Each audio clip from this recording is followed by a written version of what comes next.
இந்த ஆடியோ உங்களுக்கு வழங்கி கொண்டிருக்கும் சேலம் கோவில்.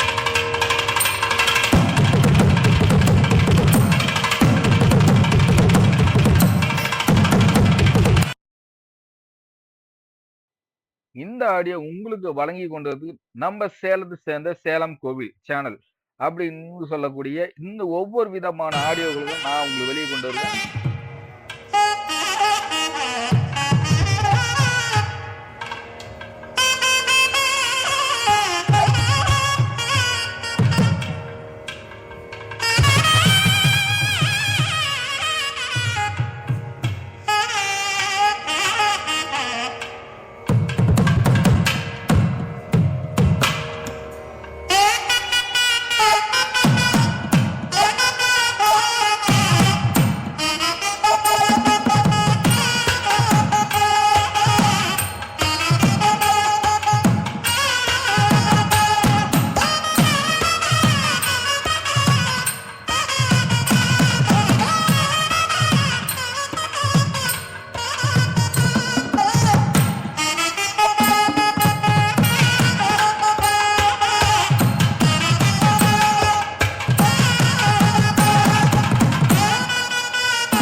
சக்தி சேலம் சமயபுர மாரியம்மன் சக்தி பீடம்.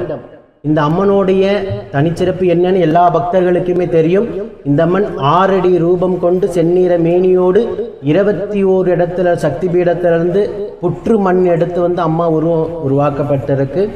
இந்த சேலத்து மகமாயோடைய அம்மா முகத்தை பார்த்தீங்கன்னா ஒரு சிலையாக யாரோட கண்ணுக்கும் அம்மா தெரிய மாட்டாங்க. ஒரு பெண் உட்கார்ந்து புன்முறுவலோட வர பக்தர்களுடைய மனக்குறைய தாயாக இருந்து தாம் அடிசாய்த்து ஏற்று எல்லா பிரச்சனைகளுக்கும் தீர்வை வழங்குவது போலதான் அம்மாவுடைய திருவுருவம் அமைஞ்சிருக்கு இந்த சேலத்துல. அதே போல சேலத்து மகாராணி அப்படின்னா கோட்டை மாரியம்மன் அப்படிங்கிறது எல்லாத்துக்குமே தெரிஞ்ச ஒண்ணுதான். சேலம் கோட்டை மாரியம்மனுக்கு இளைய மகாராணியாக இந்த சேலத்து சமயபுர மாரியம்மன் தமிழ்நாடு மட்டுமல்லாமல் இந்தியா முழுக்க பெயர் விளங்க தற்சமயம் அருளாசி வழங்கிட்டு இருக்காங்க. 2000 குடும்பங்களுக்கு தற்சமயம் குழந்தை பேர் அள்ளி கொடுத்து தான் குலதெய்வத்திற்கு பிறகு ஒரு தெய்வத்தை ஒரு அம்பால உயிராக நினைக்கிறாங்க. அப்படின்னா இந்த சேலத்து மகமாயை மட்டும்தான் தற்சமயம் நினைச்சிட்டு இருக்காங்க. என்ன காரணம்னா அமாவாசை அன்று அம்மனுக்கு கும்பப்படியில் பிரசாதம் கொடுக்கிறது எல்லா பக்தர்களுக்கும் தெரியும். எல்லா தம்பதிகளும் குழந்தை பேர் இல்லாத தம்பதிகள் கும்பப்படியில் பிரசாதத்தை வாங்கி சாப்பிட்டு 100 நாட்களுக்குள்ளதாக குழந்தை பெயர் அடைஞ்ச பக்த கோடி பெருமக்கள் 1000 இந்த சேலத்து மகமாயோட சன்னதியில சூளி மாகாளியம்மன் என்று பெயர் விளங்கக்கூடிய மகமாயோட அக்காளாக தற்சமயம் கொழுவிற்று 1000 ஆண்டுகளுக்கு முன்பு சூளி என்ற பெயரோடு நம் தமிழ் மறைமக்கள் வழிபாடு செய்த அம்மன் தற்சமயம் நம்ம சேலத்து மகமாய் ஆலயத்துல கொழுவிட்டு இருக்காங்க. அந்த அம்மனையும் பார்க்கலாம். ஓம் சக்தி. சேலம் சமயபுர மாரியம்மனுடைய திருத்தல எழுந்தருளக்கூடிய சூழியம்மன், சூழி மாகாளியம்மன் நம்ம முன்னோர்கள் வழிபட்ட தெய்வம். இன்னமும் இந்த அம்மனை பற்றி நீங்கள் தெரிஞ்சுக்கணும் அப்படின்னா தர்மபுரி மாவட்டம் தீர்த்தமலையில் கல்வெட்டாக வைத்திருக்காங்க. 1000 ஆண்டுகளுக்கு முன்னாடி சூழி, நீலி, கொற்றவை, தவ்வை என்று தமிழ் மக்கள் வழிபாடு செய்த அம்மன்கள், சக்தி வாய்ந்த அம்மன்கள். நீலி, சூழி என்ற பாடல்கள் நிறைய நீங்கள் பாடல்கள் கேட்டிருக்கலாம். ஆனால் அம்மாவை சூழியம்மனை உருவத்தோடு நீங்கள் இங்கேயும் பார்த்துருக்க முடியாது. இந்த அம்மன் கொற்றவை, சூழி இரண்டும் சேர்ந்த இணையான சக்தி. கொற்றவை என்றால் துர்க்கை, சூழி காளியம்மன் இருவரும் சேர்ந்த சக்தியாக இந்த ஆலயத்தை எழுந்தேறியிருக்காங்க. சங்கு சக்கரம், அதே போல நரகாசுரனை அழிச்சு தாம் பாதத்தில் அம்மா வச்சிருக்காங்க, எரும ரூபமாக அம்மா வச்சிருக்காங்க. அந்த தரிசனத்தையும் நீங்க காணலாம். 10 திருக்கரங்களோடு சூழி என்று பெயர் கொண்டு இந்த சேலத்து மகமாயி ஆலயத்தில் மீண்டும் உயிர்த்தெழுந்து இந்த மகமாயி இந்த மகா காளி எல்லாத்துக்கும் அருளாசி வழங்கிக்கிட்டு இருக்காங்க.